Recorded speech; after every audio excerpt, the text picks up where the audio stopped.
Hello students, KCT ವಿದ್ಯಾರ್ಥಿಗಳಿಗೆ ಒಂದು important ಇನ್ಫಾರ್ಮೇಷನ್ನ ಈ ವಿಡಿಯೋದಲ್ಲಿ ನಾವು ತಿಳ್ಕೊತಾ ಹೋಗೋಣ. ಅಂತಂದರೆ ವೆರಿಫಿಕೇಷನ್ ಸ್ಲಿಪ್ ಬಗ್ಗೆ ಕಂಪ್ಲೀಟ್ ಆಗಿ ಇನ್ಫಾರ್ಮೇಷನನ್ನು ಈ ವಿಡಿಯೋದಲ್ಲಿ ನಾವು ತಿಳ್ಕೊತಾ ಹೋಗೋಣ. ವಿಡಿಯೋವನ್ನು ಸ್ಟಾರ್ಟ್ ಮಾಡ್ತೀನಿ. ಅದಕ್ಕಿಂತ ಮೊದಲು ಲೈಕ್ ಮಾಡಿ ಮತ್ತು ತಪ್ಪದೆ ಸಬ್ಸ್ಕ್ರೈಬ್ ಮಾಡ್ಕೊಳ್ಳಿ. ಈಗ ನಾವು ಇನ್ಫಾರ್ಮೇಷನನ್ನು ತಿಳ್ಕೊತಾ ಹೋಗೋಣ ಬನ್ನಿ. ನೋಡಿ, ಈಗ ವಿದ್ಯಾರ್ಥಿಗಳೆಲ್ಲರೂ ಸಹ ವೆರಿಫಿಕೇಷನ್ ಸ್ಲಿಪ್ ಯಾವಾಗ ಬರುತ್ತೆ ಆ್ಯಂಡ್ ಯಾವಾಗಿಂದ ಕೌನ್ಸಿಲಿಂಗ್ ಸ್ಟಾರ್ಟ್ ಆಗುತ್ತೆ ಅಂತ ಹೇಳಿ ವೆಯ್ಟ್ ಮಾಡ್ತಿದ್ದೀರಾ. ಹಲವಾರು ವೀಡಿಯೋಸ್ಗಳಲ್ಲಿ ಈಗಾಗಲೇ ಮಾಹಿತಿನ ತಿಳಿಸಲಾಗಿದೆ. ಸೊ ಯಾವಾಗ ನಿಮಗೆ ಕೌನ್ಸಿಲಿಂಗ್ ಸ್ಟಾರ್ಟ್ ಆಗುತ್ತೆ ಅಂತ ಹೇಳಿ. ಸೊ ಈಗ ಕೌನ್ಸಿಲಿಂಗ್ ಸ್ಟಾರ್ಟ್ ಆಗೋದಕ್ಕಿಂತ ಮೊದಲೇ ನಿಮಗೆ ವೆರಿಫಿಕೇಷನ್ ಸ್ಲಿಪ್ ಅಂತ ಹೇಳಿ ನೀಡ್ತಾರೆ KA ಕಡೆಯಿಂದ.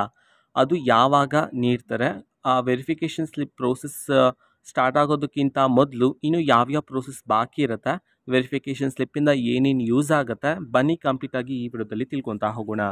ವೆರಿಫಿಕೇಷನ್ ಸ್ಲಿಪ್ ಅಂತಂದರೆ ನಿಮ್ಮ ಡೀಟೇಲ್ಸ್ ಎಲ್ಲ ಇರ್ತಕ್ಕಂತಹ ಒಂದು ಸ್ಲಿಪ್ ಅದು, ಓಕೆನಾ. ಸೊ ಅದರಲ್ಲಿ ನಿಮಗೆ ಯಾವ್ಯಾವ ಕೋಟಾಗಳು ಅಪ್ಲೈ ಆಗಿದೆ ಅವುಗಳೆಲ್ಲ ಇರುತ್ತೆ, ಕ್ಲಾಸಸ್ ಎಲ್ಲ ಡಿಸ್ಪ್ಲೇ ಮಾಡಿರ್ತಾರೆ ಆ ಒಂದು ವೆರಿಫಿಕೇಷನ್ ಸ್ಲಿಪ್ಪಲ್ಲಿ. ಆ್ಯಂಡ್ ಅದರಲ್ಲಿ ಸೀಕ್ರೆಟ್ ಕೀ ಅಂತ ಹೇಳಿ ಇರುತ್ತೆ. ಅದು ತುಂಬ ಇಂಪಾರ್ಟೆಂಟು, ಸೇಫಾಗಿ ನಿಮ್ಮ ಹತ್ರನೇ ಇಟ್ಕೊಬೇಕಾಗಿರುತ್ತೆ.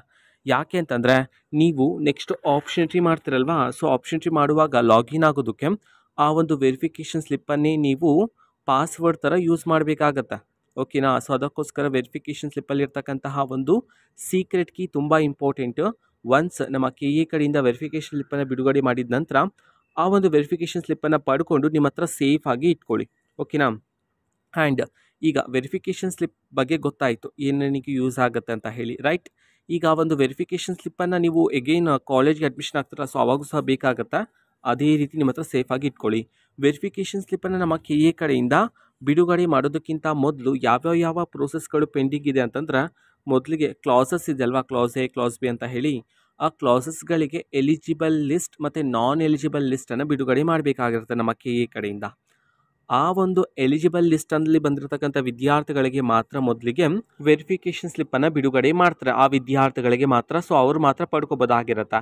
ನಾನ್ ಎಲಿಜಿಬಿಲಿಟಿ ಲಿಸ್ಟಲ್ಲಿ ಯಾರ್ಯಾರು ವಿದ್ಯಾರ್ಥಿಗಳು ಬಂದಿರ್ತಾರೋ ನೀವು ಎಗೇನ್ KA ಆಫೀಸ್ಗೆ ಹೋಗಿ ಸೊ ಏನೇನು ಮಿಸ್ಟೇಕ್ ಆಗಿದೆಯೋ ಅದನ್ನೆಲ್ಲ ಸರಿಪಡಿಸ್ಕೊಂಡು ನೀವು ಸಹ ವೆರಿಫಿಕೇಷನ್ ಸ್ಲಿಪ್ಪನ್ನು ಪಡ್ಕೋಬೋದಾಗಿರುತ್ತೆ. ಫಸ್ಟ್ ಎಲಿಜಿಬಲ್ ಲಿಸ್ಟಲ್ಲಿ ಯಾರು ಬಂದಿರ್ತಾರೋ ಸೊ ಅವ್ರಿಗೆ ಬಿಡುಗಡೆ ಮಾಡ್ತಾರೆ. ಸೊ ನಾವೀಗ ವೆಯ್ಟ್ ಮಾಡಬೇಕಾಗಿರ್ತಕ್ಕಂಥದ್ದು. ಸೊ ಅದಕ್ಕೋಸ್ಕರ ಅಂತಂದ್ರೆ ಎಲಿಜಿಬಿಲಿಟಿ ಲಿಸ್ಟ್ ಮತ್ತು ನಾನ್ ಎಲಿಜಿಬಿಲಿಟಿ ಲಿಸ್ಟ್ಗೋಸ್ಕರ, ಓಕೆನಾ. ಸೊ ಇದು ಇವತ್ತಿನ ಒಂದು ವಿಡಿಯೋ. ಮತ್ತೀಗ ನಾವು ಟೆಲಿಗ್ರಾಮ್, ಇನ್ಸ್ಟಾಗ್ರಾಮ್ ಮತ್ತು ಫೇಸ್ಬುಕ್ಕಲ್ಲಿ ಈಗ ವೀಡಿಯೋಸ್ಗಳನ್ನು ಅಪ್ಲೋಡ್ ಮಾಡ್ತಿದ್ದೀವಿ. ಲಿಂಕ್ಸ್ಗಳನ್ನು ಡಿಸ್ಕ್ರಿಪ್ಷನ್ ಬಾಕ್ಸಲ್ಲಿ ಕೊಟ್ಟಿರ್ತಾನೆ, ಕ್ಲಿಕ್ ಮಾಡಿಬಿಟ್ಟು ಫಾಲೋ ಮಾಡಿ, ಓಕೆನಾ. So thank you, bye.